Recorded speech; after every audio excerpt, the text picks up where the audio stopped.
This is episode 126 of Family Life Mornings. We're a morning radio show on Family Life, a network of stations across New York and Pennsylvania. Our podcast, some of the moments you might have missed. Chocolate is not good on what? Pickle. If you haven't already, subscribe so you don't miss a thing. And find out more about what we do at familylife.org. Family Life Mornings, the nicest way to start your day on Family Life. Hello, police department. Can you help me with my homework? You know, we've heard all those stories of kids calling the police department. They need help for all kinds of things, and they're kind of cute. But this is an unusual call to the police department, and this was from a grown-up. A local farmer called in to file a complaint against 4 individuals, and the individuals were not people. Here was the unusual part about the local farmer's complaint. He called because he has 4 cows. This farmer has 4 cows. And he said they're not giving milk and haven't given milk for the last 4 days. I'd like to file a complaint. Oh. Well, obviously the police said they can't really do anything about that. This guy said he wanted the police to come over and convince the cows to give milk. Or are they going to do? Cuff them or something? I don't know what they're going to do. But obviously he said, no, sir, you can't call for a complaint. So you know what I heard? What? I mean, heard. I didn't mean that. So you can't get anything past your local police. You can't do that. You can't do that. That's what I heard. When you wake up with Family Life, you get the encouragement you need to start the day. There's a video on Facebook that's starting to go viral. 'Cause first, you kind of have to get your bearings. Like, there's a hallway, I think. It's like a hardwood floor, and there's stuff all over the place. And then this light, and you're like, oh, it's outside. But wait, no, there's a kitchen, like the counter and the sink and everything. So it can't be outside, but it pans up and there's no roof. So the sun is streaming into this house in Tennessee. And then there's music, because in this room over in the corner under this blue-gray sky, a grand piano, and this man is playing in the midst of destruction, in the midst of loss, in the midst of the unimaginable. There is something about that name.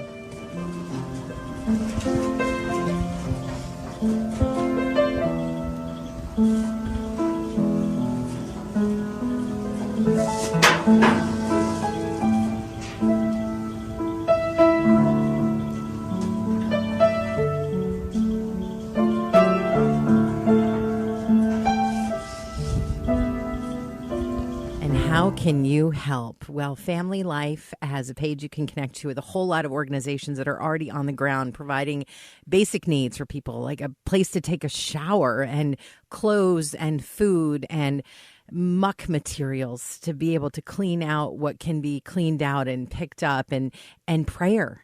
I mean, it's what people need most of all. You can also see that video and connect to those links when you text the word piano to 888-413-4156. That's 888-413-4156, keyword piano. You're waking up with the show that keeps it clean for you and your kids. Family Life Mornings.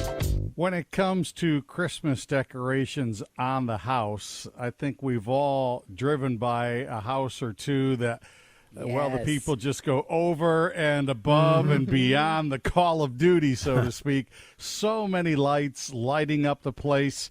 Well, Chris and Maddie's next door neighbor is one of those guys.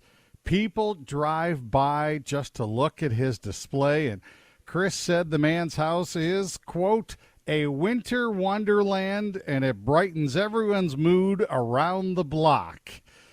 Well, Chris and Mandy knew they couldn't possibly match their neighbor's display, so they did something that has everyone smiling and laughing, because they took their own outdoor lights and shaped them into an arrow pointing to the house next door, and right above the arrow, the light spelled out ditto. A new day, a new start, a God who never changes.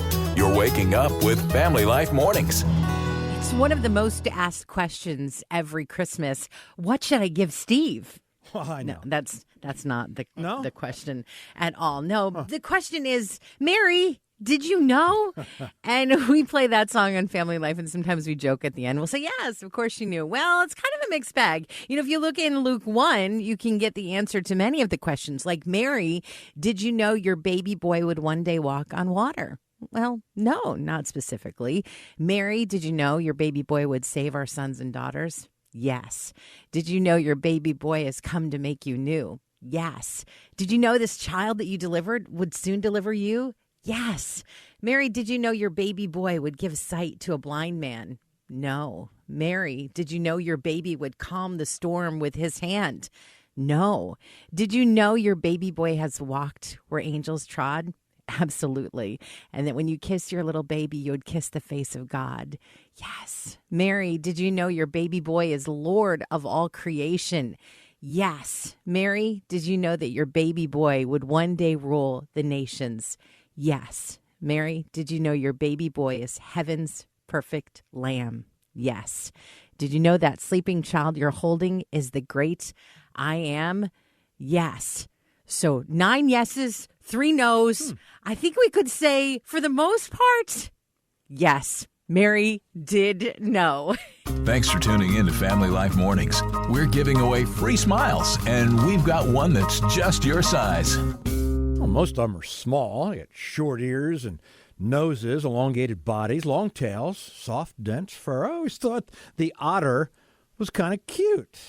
I mean, who doesn't like a cute otter? I'll tell you one guy who doesn't like them, 60-year-old jogger who was out jogging along a path when 20 otters, I didn't know they could do this, 20 otters started attacking this guy. They started biting him and like a pack of dogs. And, well, he did get hurt a little bit, but another friend of his, the jogger, kind of scared him away, and they took off. Now, they did bite him, so I would imagine they'd have to find some of these otters just to see if they have any diseases or anything. I could see them just lining them up now, all the otter perpetrators, and they said, and asking the guy who got bit, it's like, is that the otter that got you? No, I think it was the the otter one. It could have been the otter one. Yeah, look like one an otter. They do. They're here to wake you up, pick you up, and lift you up. Steve, Therese, and Randy on Family Life. A friend you can turn to. This encourages you today. This crayon looks at a pencil and says, oh, I'm not sharp enough. And then the pencil looks at the crayon and says, oh, I'm not colorful enough. Comparison, it can really kill your potential. Be who God made you to be, not anything else. Thanks for making us a part of your day. We're a friend you can turn to. Family Life. Well, who doesn't like watching a movie on television or Netflix and having a bag of popcorn right there with you as maybe you're watching your favorite Christmas special? I don't know about you. I enjoy doing that, but what I don't like is ending up chomping down on unpopped kernels. Oh, the worst. Sometimes you reach into that bag or the bowl and you're not looking at it because you're looking at the screen, and you pick up one of those popped kernels and there's an unpopped one sitting on top of it or something, and it gets in your mouth and you feel like you've almost broken a tooth. Well, I learned something that I never knew before. Did you know that your popcorn bag is designed to help prevent that from happening?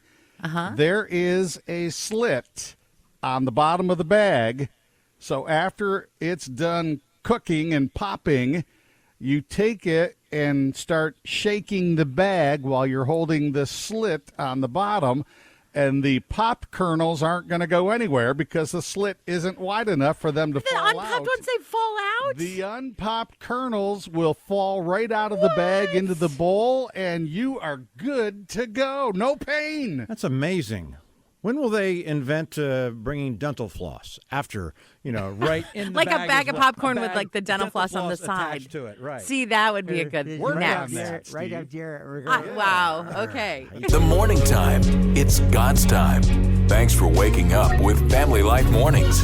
Now, you guys know my theory on peanut butter. Remember the peanut butter theory about food? You take a food you like, yes, and you add peanut butter to it. It still tastes good. And I'm thinking I can expand that on this day, National Chocolate Covered Anything Day, because I cannot think of anything, and I'm racking my brain trying to think of anything chocolate would not taste good with. Well, Robin in Rochester says cheese.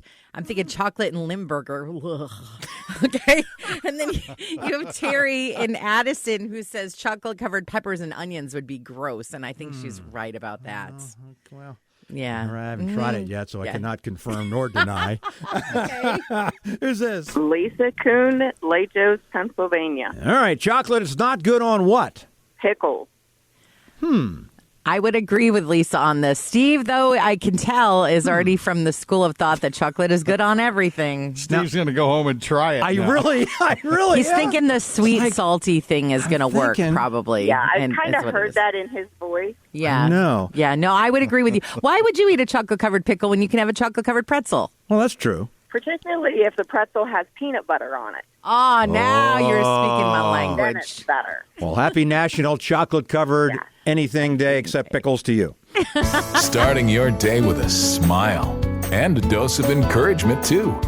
Family Life Mornings. When tornadoes ripped through Mayfield, Kentucky, a lot of people turned to God on Sunday. They got up like they always do and went to church. Only the church was gone. So people in Mayfield, Kentucky had their church service right there in the parking lot. They worshiped, they prayed, they heard the word. They were all together because they know church is not a building, it's the people. So pray for the people of Mayfield, Kentucky, and find out how you can help those people when you go online to familylife.org. This is Family Life, a friend you can turn to. Randy, you're the Rice Krispie Treat King, so you're in the kitchen for baking. Therese, I know you do some baking. Do you guys, and Randy first, do you actually measure out specifically the measurements and the ingredients, or is it just a feel? Some things yes and some things no. Okay. Some things that I don't, I'm looking more for texture. Okay. How about you, Therese? Do you? I'm an eyeballer. Oh, okay. A lot of people are like that. Yeah. Now, it's confusing to me because there's so many things. I mean, there's ounces, there's cups, and I don't know how to translate different things, and it gets a little confusing. And sometimes you get things that you never even heard of before, and this is one for me because I've never seen this in more than just one, because I tried to translate the numbers. Okay, 6 of this is how many of that, and a third of this is one. I mean, have you ever heard of 3 fell swoops? 5 fell swoops? No, because the whole idea is just all at once. Right, 1 fell swoop. Right. Yeah. A fell swoop has to be huge. A fell swoop. I mean, again, in your lifetime, have you ever heard? Well, they did it in 4 fell swoops. No, you never heard that. No. It's only 1. Right. How big must a fell swoop be? The most fun way to start your day. Family Life Mornings.